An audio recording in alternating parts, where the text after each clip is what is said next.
feels like 4 below. We have, some snow in the forecast. What's it going to be? Less than a half inch possible, I guess is what they say. On the phone, like we like to talk to every Tuesday, just got to get an update what's going on with road construction. Pete Helmstead going to give us a little bit of an update there. Pete, how are you?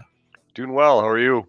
I'm doing great. Nothing like going, hey, it's time to go. Yeah, I was wondering what was happening, but Yeah. I knew you'd call. Yeah. And you're on. Yeah, Go. boom. Yeah, I've been there before. I understand. Yeah. It's like, all right, where's the teleprompter at? Yeah. Which one am I So looking at? there we go. Yeah. So hey, I think as far as road construction goes, we're kind of done, aren't we, or not? Yeah, we're pretty much done. We do still have the bridges in Belmont, and if all goes well, we will be pouring the deck for the South Bridge on Thursday. Okay. And then we still got a little bit of decking and steel placement to do on the North Bridge, and hopefully the weather will allow us to pour that one, and we'll keep moving forward. But as far as other road construction, we're pretty much done, pretty much off the road. I will, let people know that when we do have nice weather like that, a lot of times our shops will use the extra time to do some small maintenance projects, either on the road or maybe in the right of way on the ditches or something like that. So you may see a lane closure. So always check 5-1 and 511 and still be aware that there could still be some type of short-term lane closures. So it's all about being aware and paying attention to what you're doing out on the roads. Other than that, we now need to start switching gears a little bit and get talking about some of the roadways, what's going to be like when the white stuff hits. Yeah, exactly. And it sounds like it's a possibility on Friday. I know there's a little bit forecast for today. I don't really see us having to be out, but who knows if it hits and if there's a little squall or something somewhere. But yeah, Friday looks like the day you need to be prepared for. So I know we've talked about it a little bit before, but make sure you have the winter survival kits and you've got the right air pressure in your tires and give yourself extra time. That if we do get it on Friday, it's going to be the first real one of the season for us. So we all know, unfortunately, how that still seems to surprise people and not realize that winter driving conditions are different. So be ready, give yourself extra time, and hopefully it'll miss us and we'll got a little time to prepare again. But as we get closer, it looks like it's getting more and more of a good possibility. But like I said, we'll wait and see. We still got a few days left. Yeah, well, we always got to get through that first round to remind us of, we got to slow down a bit. Yep, slow down, give yourself extra time, and like I said, have that winter survival kit ready just in case something does happen where you're stuck for a little bit. And the big thing is nowadays we always talk about the cell phones and how much problems they cause on the road, and they do, but they're also a really good safety device. So make sure you've got it, make sure it's charged. And the other thing I like to really encourage with the cell phones, especially in the winter, is put that thing someplace where you know you can get to it. And what I mean by that is don't just leave it sitting on your center console, because if you would hit the ditch, if you'd get in a crash or something, that's not going to be sitting on the center console anymore. Right. And if for some reason that it's a serious enough crash where you're trapped in the vehicle and that cell phone is on the passenger floor or in the back seat or something, it's not going to do you any good. So again, put it in your jacket pocket, put it in the console somewhere where you know you can get to it. Right. And because you're not supposed to be texting anyway. So if you get a message or notification, you shouldn't be looking at it anyway. It's another good way to make sure you're not distracted. You're exactly right. There you go. Yeah, that's a I tell you what, I know we've heard these stories, and I hope it doesn't just start, going over the top of people's heads and they don't pay attention to it anymore. But we were at a conference down in Ames last week, and they had video of some crashes in Iowa. And I mean, it was like people coming into a work zone where the traffic was slowing down, and there were signs saying a work zone. Somebody rear-ended a horse trailer at like 65 miles per hour, and their brakes didn't come on until about literally a half second before they hit the trailer.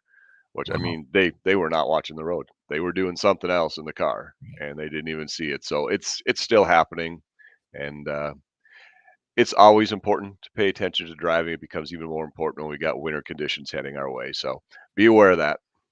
So are you using the word crash because we can't use the word accident anymore? Is that the politically Actually, done? we've Since I've been here at the DOT, we use the word crash because the reason we use the word crash is 94% of crashes are caused by driver behavior. There are Uh-huh. very few accidents out there where there is, a no fault. It's 94% of crashes probably could have been avoided if people were doing what they should be doing and paying attention to driving. So yeah, that's no, it's not. I guess I wouldn't call it a political correctness thing whatsoever. It's just a maybe more of a scientific thing. Like I said, I've been Yeah. here over 14 years, and I'm not kidding you. It was one of the we were talking about something in a meeting, and somebody said crash, and they explained to me right away that that's what we call them. They're crashes, is because most of them are avoidable. Huh. So we are following the science. Yep, we are. It plays a big role. And that's all let's go with that. I was gonna say stop. Well, you know me, Pete. Uh-huh. You get me going. And hey, back to the construction. Tracy wanted to know, do you happen to know when the bridge on Balsam Avenue just north of Highway 9 is going to be completed? That is a county project. Okay. If it's north of Highway 9 on Balsam, I can't remember if that's Worth County or Mitchell County, but check with your county engineer. That would be your best bet on that one. Okay.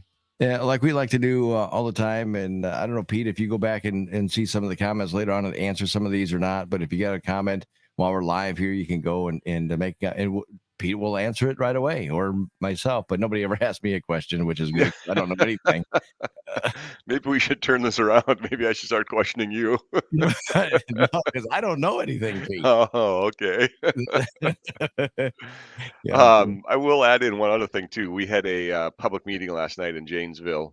We are planning to do some pretty major road work down there starting in the fall of 2023, more or less, reconstructing Highway 218 between Janesville and Waverly and adding an intersection, or excuse me, an interchange at 260th Street, which is about halfway between Janesville and Waverly. So just something to be aware of. If you go to our website at iowadot.gov/PIM, you can find that meeting, and there is a narrated PowerPoint that you can watch. It'll just give you an update of what we're planning to do a few years down the road. So I know a lot of people travel down to the Cedar Falls area, or if you're heading to Cedar Rapids, Iowa City, it is something you'll have to be aware of in the next, like I said, starting in probably won't be affecting 218 traffic in 2023, but it will in 2024 and 25 and probably into 26.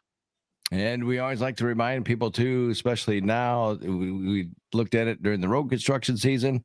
Now we're going to be in the snow season, the winter season. It's very important to download that mobile app, 511ia.org. Also download it on your computer as well, because you can see everything that's going on from the trucks, the cameras in the snow plows and everything else. So that's always a handy little feature to have. Yes, it is. I actually checked it before we came on today, and we've got one lonely snowplow out in far northwest Iowa doing a little cleanup, but that's about it for now. Is that it, huh? Yeah, that's it. Oh, is he lost? Oh no, they're getting a little bit of snow out there.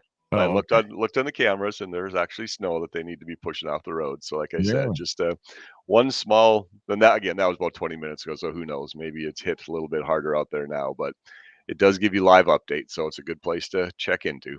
Now, is that only are the video cameras or the cameras only active when like they're moving snow, or is it when they're applying the brine on the roadways too?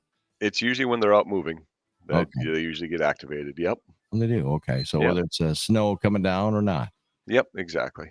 Okay, well, good deal. Again, very important. Download that mobile app. We can't stress that enough, because for the longest time, I think I had it for a year and didn't realize I had to download it on my phone, but it's very convenient to use I now. remember that day. Right? Wow. Let's just download it now, and then by golly, I've had it already. Look at that. There it is. Yeah. Wow, what did I do? That must have been the time I was listening to Pete. Yeah, possibly. I get in so much trouble for my wife, Pete. Yeah, well, I'm glad she keeps you on your toes. Oh boy, I tell you. Christmas tree up? Is your Christmas tree up? You know something, Jay? We have cats, and it's Oh, just that's not right. worth it.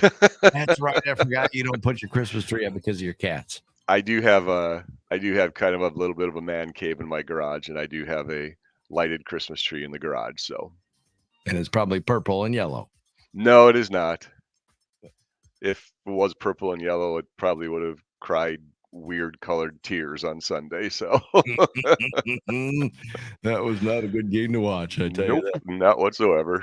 No, we had the first ever Jay Brooks in the Morning Rush Him Shed That's right. giveaway. Went Yep. very, very well. Went Good. awesome. We had a ton of fun. But boy, I tell you, the first time I have never watched a game in public for something like that. Okay. The Vikings game. Yep. It was the hardest game because normally, and I told people, I said, usually I'm cussing Yep. and yelling and drinking a lot of beer. I had maybe a couple while I was there, and that was it. Sure. And that's only Yeah. because somebody bought me one. Yep.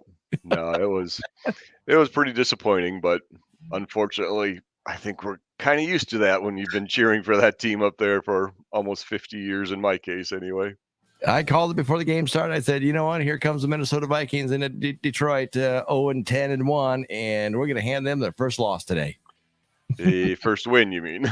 their first win, yeah. Yeah. We're going to lose today. I just had a feeling the whole entire week and going into the weekend that this is not going to be a good game. It might be close. Yep. It didn't look like it for a while, but then they did come back and actually get the lead for a little bit. And then, Yep. of course, like Viking fashion, we lose it. Yep. Well, only good thing I can say is that we play again Thursday, so we don't have to think about it for a whole week. Right. We'll be talking about the next loss coming up on Thursday. It's very possible. Pete, have yourself a wonderful week. All right. All right, you too, Jay. That's the good stuff.